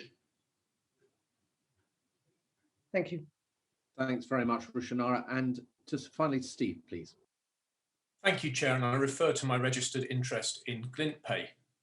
Chancellor, what I'd like to do today is try and enhance public understanding of where the money is coming from. Now, on Monday, I asked Richard Hughes of the OBR to comment on box 2.6 on page 57 of the Economic and Fiscal Outlook. It's all right, I'm not going to get into too much of the detail, but the point is he set out how much debt had been issued by the government, and then it then says a roughly equivalent quantity of gilts has been purchased on the secondary market by the Bank of England's asset purchase facility. So I asked Richard Hughes what the effect was. He said there were three effects. It keeps the gilt market liquid, he said. It reduces the government's borrowing costs, and it also provides a source of risk, he told us, which is that it reduces the effective maturity of government debt. Do you agree with Richard Hughes that this is the effect of QE on fiscal policy? Yes, so Steve, sorry, what were your three were? He's right, definitely the maturity, that is absolutely right, because it has the effect of effectively doing that. Liquidity and borrowing costs. Keeping the market liquid, reducing borrowing costs, and maturity transformation. Yeah, I mean, I'm not being difficult. I'll just be careful, because obviously the exact purpose and function of QE is for the Bank of England to talk about, and in the conduct of their monetary policy operations. So I'd just be a bit cautious. But I'm very conscious of that, and I don't want to draw you into commenting on the decisions of the Monetary Policy Committee, but I think the governor's used words like fiscal and monetary policy are not uncorrelated. That's not a literal quote, but I think he's made the point that the two are now not uncorrelated, and I think it's important to public understanding of where we are to just drill into this a bit. So I hope you'll forgive me if I just press on. Yeah, I think they can be, Steve, and you're absolutely right to highlight this. I don't know the exact quote, but I think it's fine for people to be acting independently, but still in a coordinated fashion. And I think that is something that provides reassurance to markets, and something that the IMF picked up on earlier on, where, if you remember, you had examples, I won't call out others, but there were examples of other jurisdictions where it felt like there wasn't a more coherent approach coming from both fiscal and monetary institutions, and that was causing market dislocation, and we were praised for having a independent but coordinated, and it gives reassurance to people that, okay, the people who are responsible for economic policy are kind of, at least talking to each other. I can assure you that the thrust of my remarks is coherent with what you've just said, but I just need to press on, because when I think about the risks to the welfare of my constituents in Wickham and to people across the country, I'm concerned about things like, for example, Ian Stewart, chief economist at Deloitte, told us yesterday bond markets are not terribly concerned at the moment about levels of government debt. But he also said it's also worth remembering that bond markets can change their views about fundamentals quite quickly. Now, you're experienced in these matters. Would you agree with it on both of these points? Yeah. That the markets are not terribly concerned right now, but also they can change their mind quite fast. I do agree with that, and it's worth bearing in mind it's not hypothetical. I mean, it's happened just in the last 4 or 5 weeks. Right? You've seen a almost 50 basis point move in about 4 weeks, which is quite a reasonably rapid move in a short space of time, and that is he's absolutely right. I mean, that's perfectly possible. Now, the Chief Executive of the Debt Management Office, Sir Robert Stayman, made some remarks to the Times on the 30th, reported on the 30th of April. And I should say the remarks he slightly played down when he came to the committee. But he said, we were very lucky to get away with that auction. A few hours later, and we could have had an uncovered auction. He went on, my worry is the ability to carry out my mandate to raise the funds that the government needs. There was that bad period in March, March 2020, where my worry was that liquidity would not be there. The bank's actions were critical to fixing that. Do you recognise those remarks and that phenomenon? I can't remember his exact remarks, but I mean, he's right that there was acute disruption. I mean, there was some disruption in gilt market. Well, not just the UK. I think globally there was a week. I'm trying to remember when it was. It was in March. There was a period of volatility, and that's what I was talking about before. People wanting to know that there was a kind of joined up approach from economic institutions. So that was a period of volatility in gilt markets for a very short period of time. But I don't think we were alone in experiencing that. From memory, it was global in nature as well. He also went on, speaking of the gilt markets, he said, it has got used to the notion that there is one large seller in the primary market, asked the Debt Management Office, and in the secondary market, there is one very large source of demand, the bank. That has established an equilibrium that has given market makers the confidence that it is now a safe market in which to operate. But does this not go some way, bearing in mind Richard Hughes' comments about the liquidity of the market, does this not go some way to explaining why the markets are not too concerned about the level of government debt right now? It's because of the level of QE right now. Obviously that's a question for sovereign debt purchases, but I mean, just the numbers speak for themselves. And as Richard Hughes and you said, there's been a very significant amount of purchases by the Bank of England on the primary market this year. They have outlined their view to, they've outlined the quantum and the pace, I think, going forward. Our financing needs, as are identified in the red book, you will be able to see those for the next few years. They're significant, and that's why I thought it is a responsible thing to do to make sure our public finances are returned to a more sustainable position. Because you're absolutely right, Steve.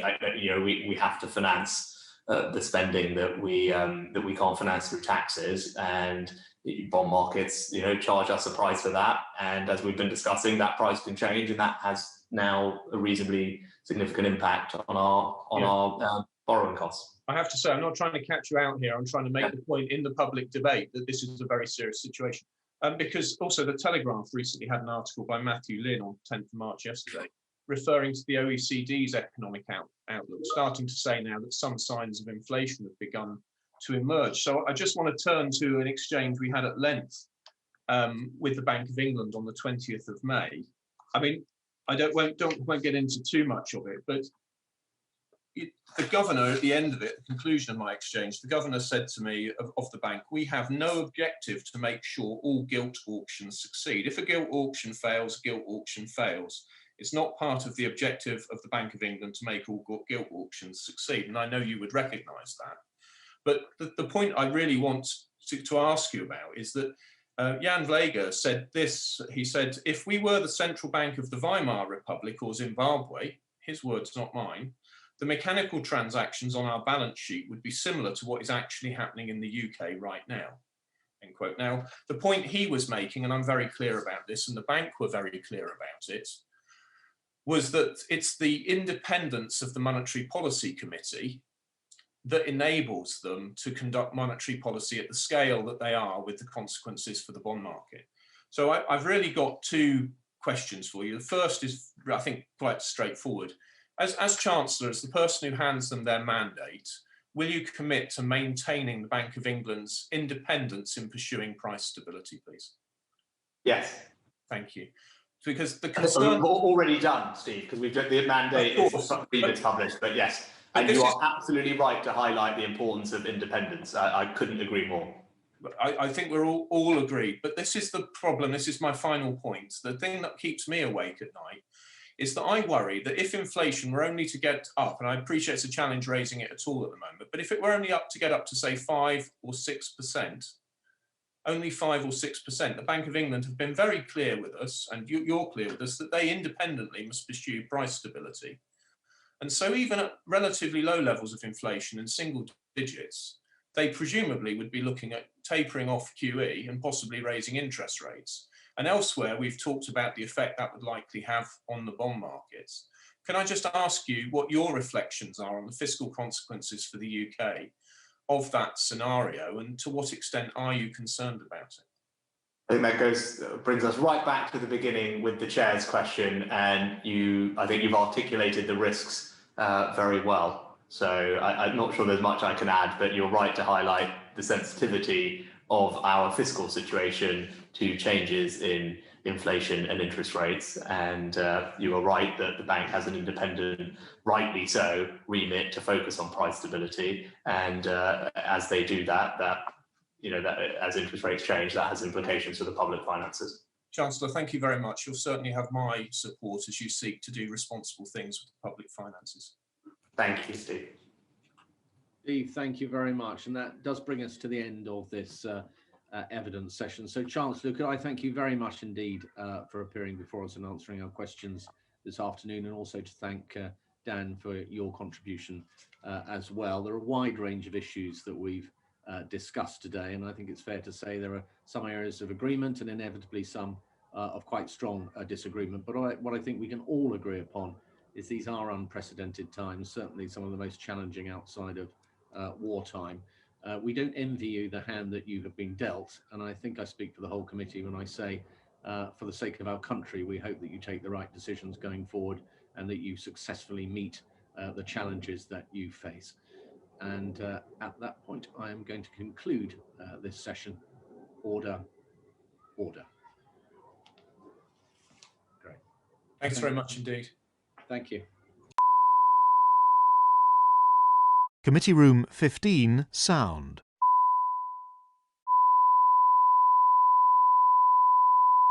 Committee Room 15, sound.